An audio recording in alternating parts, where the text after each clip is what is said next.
Hello, everybody. Welcome back to another episode of Lunchtime Detroit Lions Talk, brought to you by the Detroit Lions on the Prowl, your home for Detroit Lions news and rumors. Today, we're going to talk about two possible GM candidates, Elliott Wolf and Joe Schoen. We're also going to talk about the big victory and how Darell Bevill is now the winningest coach in Lions history. Just kidding. But kind of he is, because he's 1-0. But before we get into all of that, we're going to bring in my main man, the man of steel himself, Curt Steele. What up, dude? Welcome to the program. You know what we are. We are Detroit Lions on the Prowl, your home for Detroit Lions news and rumors. And welcome to Victory Monday on the show. If you haven't subscribed to our channel already, go ahead and subscribe. Hit the notification bell so you know when you're getting fresh content from us right here on Detroit Lions on the Prowl. Now let's get this thing started right now.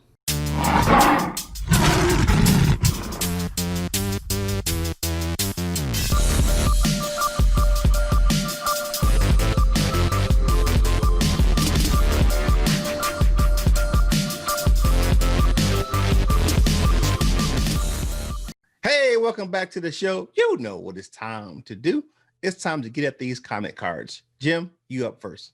All right. Mike and Chris G says Okudah will be fine, man. It takes time for a rookie QB to come up to the up to NFL speed, but a move to free safety might be a good idea. You know what? For all the Okudah talk, he is a rookie. It does take time to develop. Maybe we should, give him another year under new management, new coach, all this stuff, and see what he can do. Maybe it is too early to tell, but this year he is an absolute bust. This year. Mm-hmm. And so I won't back off that statement. Yeah. He'll be all right. $1 down the line. All right. Dakota Baird says, still like Elliott Wolf, don't think he will come to the D. Okay. Well, you're in luck there. That's a fair assessment. You're in luck because we're about to preview Elliott Wolf today, so you can get a little bit more information on him. But MBG238 says, really enjoyed your show. Galladay, Swift, and Shelton being out really hurts. I hope Stafford's thumb is healing quickly. Move Okudah to safety. More balls to Cephas. This guy has a crystal ball because, more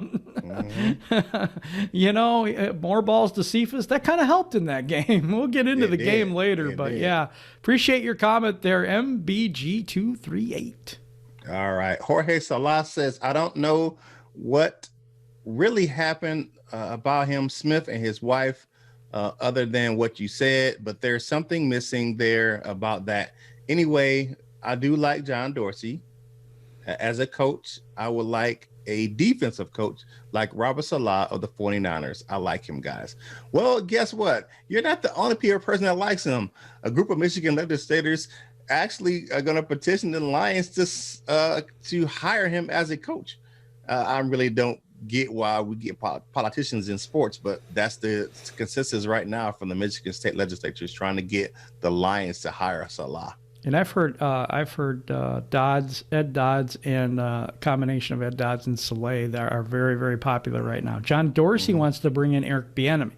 So yeah. I don't know if you would get a John Dorsey, Robert Saleh combination there. Okay, the good doctor is in. Dr. Detroit says, I love the Durham. I totally disagree with him on this. You should never have to give a third overall a break. That is it. Anything else is the same old Lions. He never played against anyone. When asked what hardest receiver hit him to cover, it was Cephas. Oh my God, that says everything. LOL. It's a Okudah thing, man. Go ahead. Cephas was a talented wide receiver at Wisconsin. He didn't have a quarterback. So I mean, for him.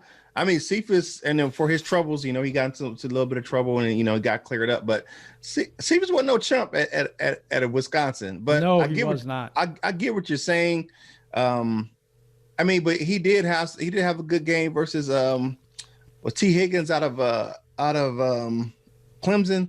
So I mean, he unlike he didn't play against anyone, but I would say, did he play against the top receivers in the nation, down in the SEC? No, he did not. Right.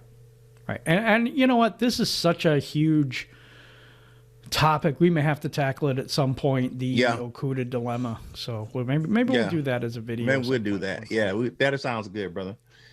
All right. Vexo, I think is how you say that. Yeah, that's good enough. Rick Smith is my pick for GM. Drafted Watson, Watt, Clowney, D Hop, Mario Williams, and Glover Quinn. Hey, Rick Smith. And there is more to that story. I really don't know. I think that I think it was a power grab by Bill O'Brien. That was just me. I think that I think it was a power grab, and then once he got that power in the organization, he didn't want to let it go. I agree with that, and it was one of the worst decisions the Houston Texans have ever made, in my opinion. Yeah. Okay, Elijah Roberts says Okuda is one of the worst corners in the league right now. Almost every corner taken after him is playing better than him. So, plus historical corners taken top 8 go to the Pro Bowl more often than not. I'm not ready to call him a bust, but I'm willing to call his rookie season an absolute massive bust. If he doesn't get any better next season, he'll be one of the bigger busts in recent history. It's a lightning rod topic, man. It is. It is. We will definitely have to talk about that. All right, last but not least, and probably the most interesting take we've had in a while for the comment cards. Black, I owned you, because I think is how you say it. If I own the Lions, this is what I would do. New GM, Tony Dungy. Okay. New Lions coaching core. Head coach, Eric Bieniemy. Offensive coordinator, Nick Sirianni. Defensive coordinator, Todd Wash or Leslie Frazier. Quarterbacks coach, didn't say. Secondary coach is Deion Sanders, Ronnie Lott, or Champ Bailey. Good luck with Deion Sanders. He just took over Jackson State. I don't think he's leaving there anytime soon. Running back coach, Barry Sanders or Marshall Falk. Yeah, I don't see that happening. Defensive line coach, Haloti Nada. Offensive line coach, Joe Staley. And then linebackers coach, Mike Singletary, and wide receivers coach, Terrell Owens. I don't think Mike Singletary is. I mean, let's bring that attitude to Detroit, man. That's a good. Wish list. Actually, Terrell Owens is on Deion Sanders' staff at Jackson State. Yep. So I think there's a lot of names here, and what sometimes happens is we fall in love with the names, and not exactly the talent at the coaching position. It's one thing to play the game at a high level. It's another thing to actually coach. Yeah. And I think there might be a difference. Haloti Nada was a big defensive tackle for the Detroit Lions. Is he a teacher? I don't know that. I don't know that. It's always hard because you know what though, and what's that? There were those who can do and those who cannot coach, and sometimes those who can't play coach. These guys can play, so I don't know. Maybe that's the reverse there. Sometimes you have guys that are better. Maybe they have some playing experience, but at the highest level they didn't have it. But they can teach, and they take those things into consideration. I do like the Fraley as the offensive line coach. I like him. I like him a lot. I like him. So I hope we don't go away from him. But, I like him. New regime. Let's see what happens. New regime, but I do like him as a staple in Detroit as an offensive line coach. But those are your comment cards, people. Thank you again for commenting. We have some. I own you. That is an interesting take. We're not taking anything away from what you said. Just a lot of big names, but maybe not a lot of coaching experience, especially in position groups. So. And some of them have been away from the game for quite a while as well.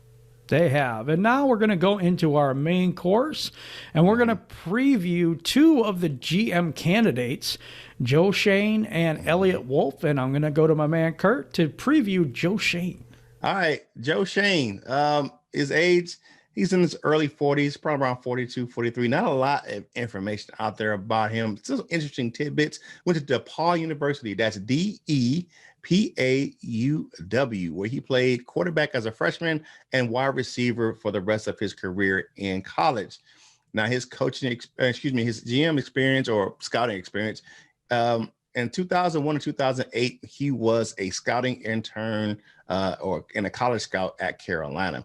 In 2009 and 2014, he was a scout and an assistant director of college coaching at Miami Dolphins. Miami Dolphins in 2014 and 2017. He was a director of player personnel for the Dolphins. In 2017, he got hired by the Buffalo Bills, where he currently is the assistant general manager. Now, here are some of his notable players that he scouted while he was a scout in Carolina, including running backs D'Angelo Williams and Jonathan Stewart, along with defensive end Charles Johnson. I live in Carolina. These are some pretty big names in this area. In Miami, now he got one of the Pouncey brothers. He scouted Mike Pouncey, the Pro Bowler, was responsible for bringing in Ryan Tannehill and Lamar Miller. Now, here is one of these things that is an interesting tidbit about him. He started his NFL career in the ticket office in Carolina. Awesome. He was a ticket office intern in 2000. His mom helped him get that job. She knew someone who worked in the ticketing office at Carolina, and she helped him get that position, which turned into later a scouting intern, and then the college scout, the college scout for the Carolina Panthers. He covered the southeastern and southwestern regions for them as a college scout. Now, he is responsible for rebuilding that defense in Buffalo. Think about this. He was able to rebuild that defense, especially the secondary, even though they traded arguably the best corner in the league, Stephon Gilmore, to a division rival in the New England Patriots. So he was able to get rid of one of the best players in the league on defense and still have a top 10 defense in the secondary. That's a pretty good job. Yeah, it's an excellent job. Now, do you think that he's one of those guys that we should bring in? What are your thoughts about him coming to the D, and what are your thoughts on him being the guy here? To be honest with you, looking at the day in his life, being the assistant GM that he is and looking at what he does, he is pretty much over their scouting department. To see what he does and see how he goes back to back, and just watching a video, Day in the Life of Joe Shane, he was flying the college programs, looking at players. Do I think we should bring him in? I think he's an interesting candidate. Do I think he's ready to take the next step? I don't think so. Not right now. Okay. That's kind of what I thought. I kind of thought there might be better candidates out there. I'm going to talk to you a little bit about Elliott Wolf. Now, Elliott Wolf is the son of Ron Wolf, who turned the Green Bay organization around. So he's known for that. He was also in the Green Bay organization for quite a while. He's 38 years old. He went to the Miami University, and you know what? This is interesting because the Milwaukee Journal-Sentinel and Brian Manzullo of the Detroit Free Press reported that Wolf was a candidate for the vacant Detroit Lions general manager position in 2016, but the Packers denied the Lions a request to interview him. So he is a candidate that the Fords had wanted before. So, but he's also a John Dorsey guy. And this is the interesting take to me. I'll get to his resume in a minute. But he's basically been trained by John Dorsey as well as his father. But you could get John Dorsey, you know what I mean? Yeah. Instead of Elliott Wolf. It just depends on what you think, what you think about each person. Let's go through the experience just a little bit. In 2004 to 2008, he was a pro personnel assistant with the Green Bay Packers. 2008 to 2011, he moves up to the assistant director of pro personnel. In 2011 and 12 season, he's the assistant director of player personnel for the Packers. In 2012 to 2015, director of pro personnel. 2015-16 year, he's the director of player personnel. I don't know why they're breaking this up like this, but Green Bay Packers 2016 to year 2017, director of football operations. So I like that because it's a different hat in the organization. I do like that. He's the director of operations again from 2016 to 2017. Then he moves on to the Cleveland Browns, where he's the assistant general manager, and he had a hand in rebuilding that team to I think they're 9-3 right now. Yeah. Very good club. They put a whooping on the Titans yesterday. Oh my gosh, I saw that. It was they really hurt. They put a hurting on them guys. guys. The Titans came back at the end, but it was too little, too late. It was out of control by then. So. Yeah.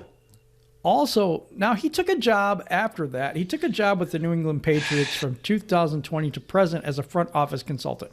Now, the story behind this is he is biding his time to be able to become an official GM for a club. That's what he's looking for. He wanted to get another thing on his resume.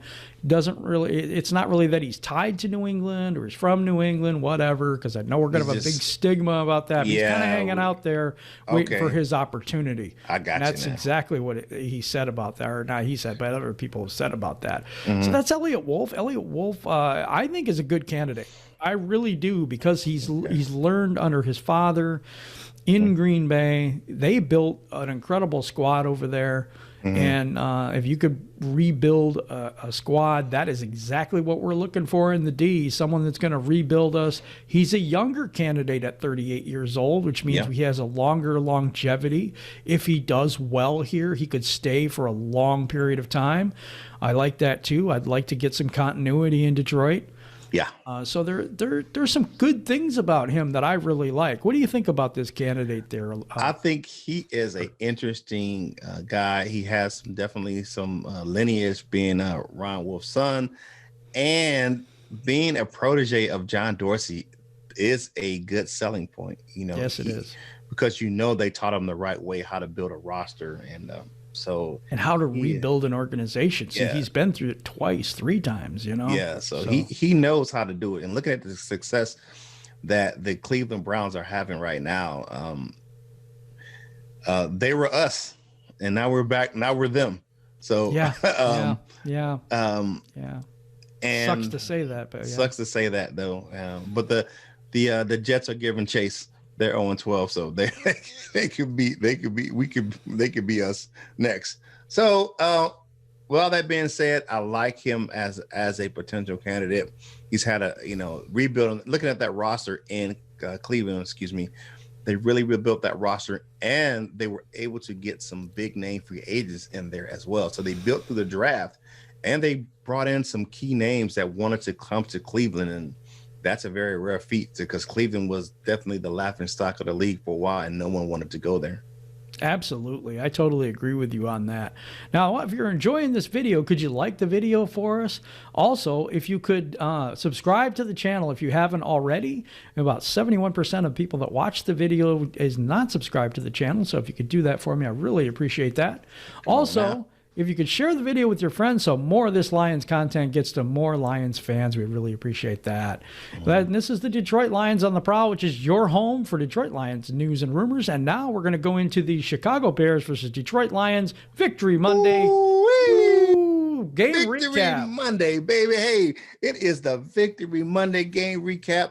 And we don't really get excited about victory sometime in the deep, but when we beat a division rival like the Chicago Bears, and after the week 1 debacle at the end, where, rookie running back DeAndre Swift just really lost us the game with that drop.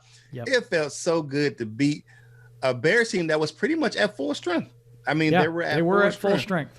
And we're not at full strength at all, not even close to it. So, no, and we said this earlier in the year that the Bears were not as good as their record indicated when they were 5-1. That has come to pass. I said we could beat the Bears. I also said we were going to lose this game, because I totally believed that the injury situation would catch up with us.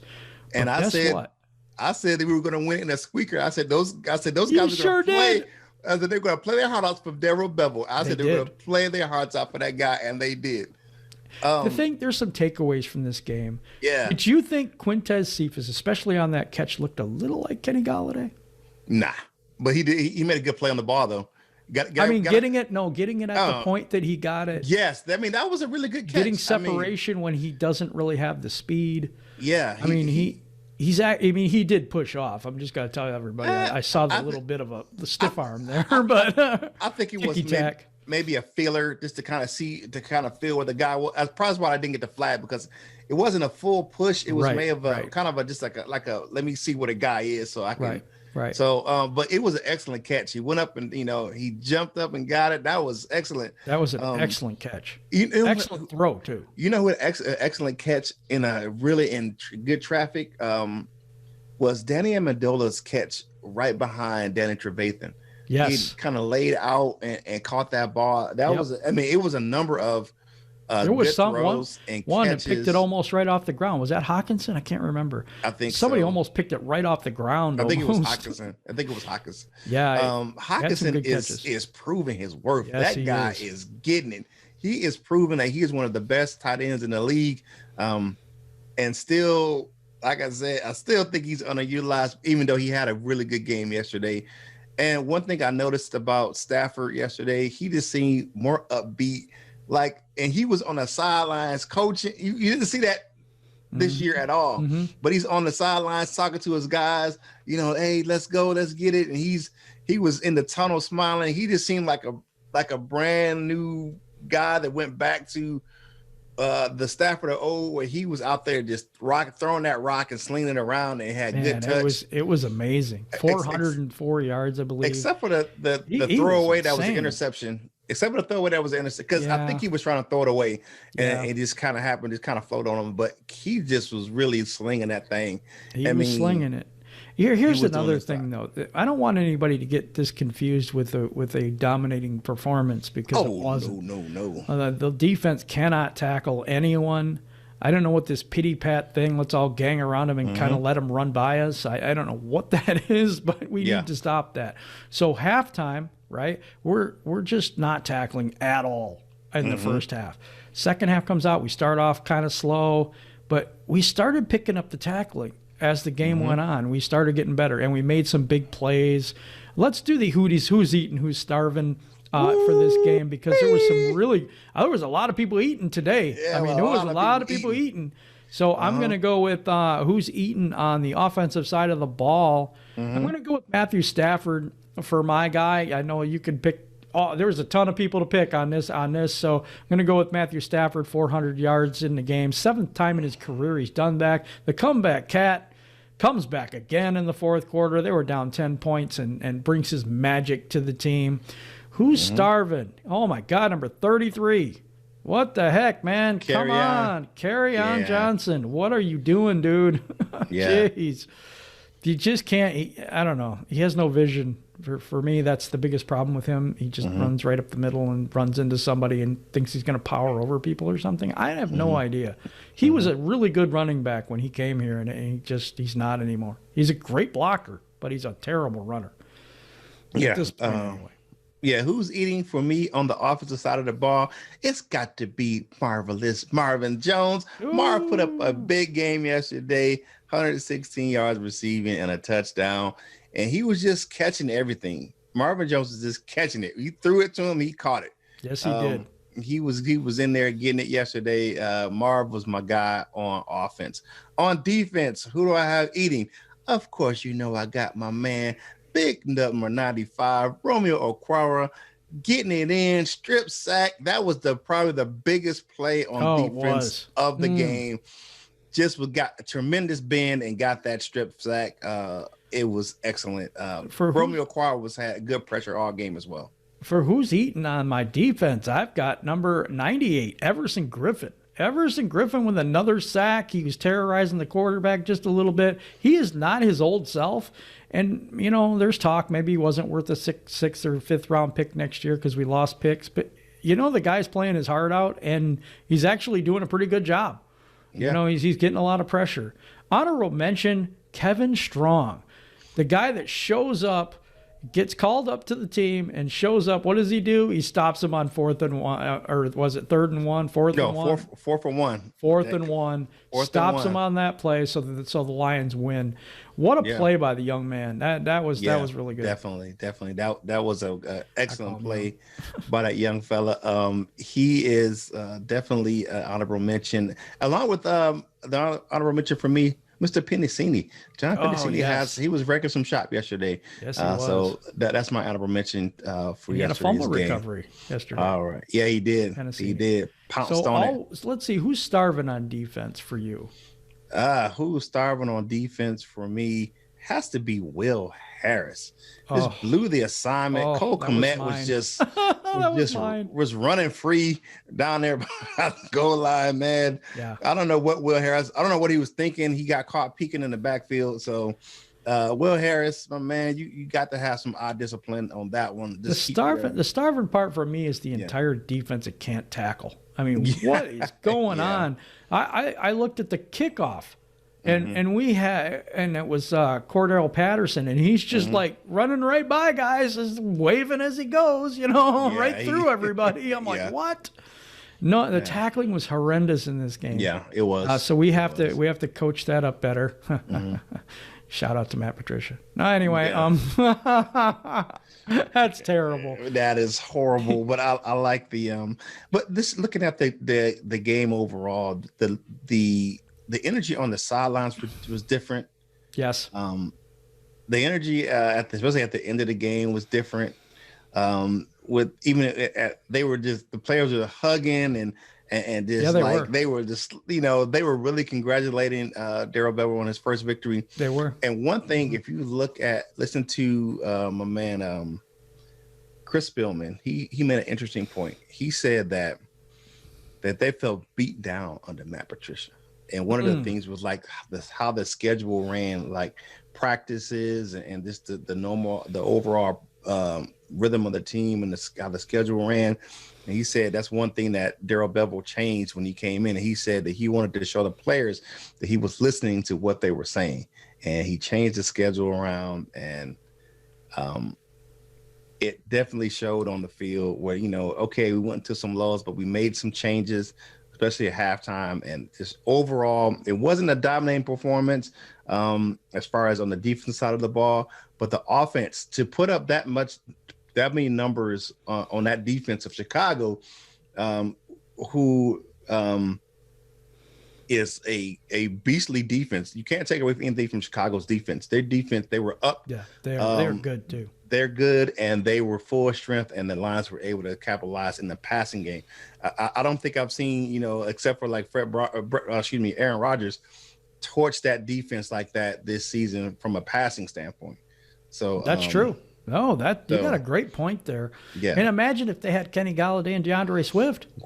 Man, that could have been a runaway freight train. Yeah. That could have been a runaway freight train yesterday. We were missing Danny Shelton. We were missing, Okuda, which probably doesn't matter. But Trufant, which definitely doesn't matter.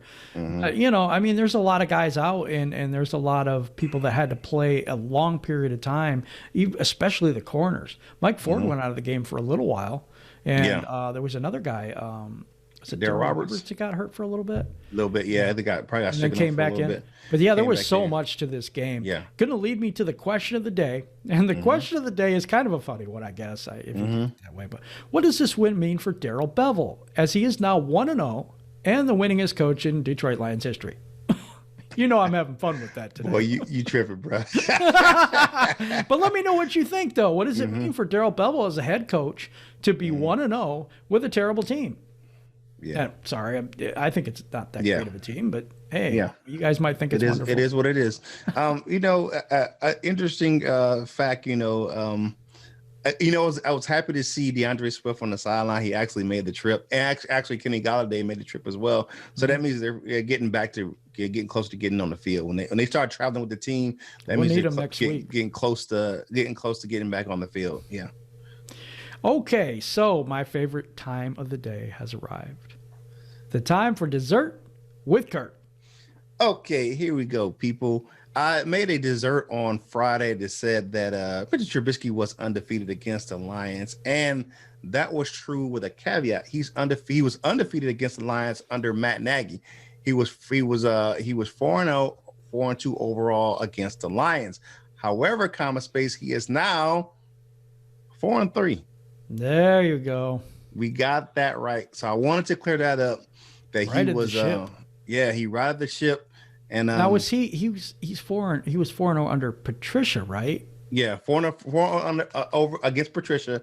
He was 4-0 as Matt Nagy as his coach. Oh, okay. against the So both Lions. kind of went together. Oh, okay. Kinda Awesome. went together. Dessert Yeah, yeah. today, Curt. That is Yeah, amazing. man. Yeah, Thank you, everyone that's rocking with us, and we're having such a good time bringing you this show. I don't know if you guys know how much fun this is for us. We have such a good time doing this and laughing and having a great time. The GM search is on. We will continue our GM search series, continuing this week. Also, it looks like we're going to have to do a Jeff Okuda show. It looks like that's coming. It's going to be in the works, so look forward to that. And like I said, I really appreciate each and every one of you for rocking with us here at Detroit Lions on the Prowl, your home for Detroit Lions news and rumors. And now I'm going to go to Curt to take us home. Hey, thank you again for watching the show. Please comment on the question of the day, or just let us know how we're doing, or something you want us to talk about on the program. We really appreciate it. If you haven't subscribed already, subscribe to the channel and ring that notification bell so you know when you're getting fresh content from us right here on Detroit Lions on the Prowl. Again, enjoy it. It's Victory Monday right here at Detroit Lions on the Prowl. Take this day to enjoy and celebrate. Now, you know what you got to do. Whatever you do in life, you got to boss up, ball out, and be the best version of you that you can be. Former man Jim, right here at Detroit Lions on the Prowl. This is Curt Steele, and we will holler at you real soon.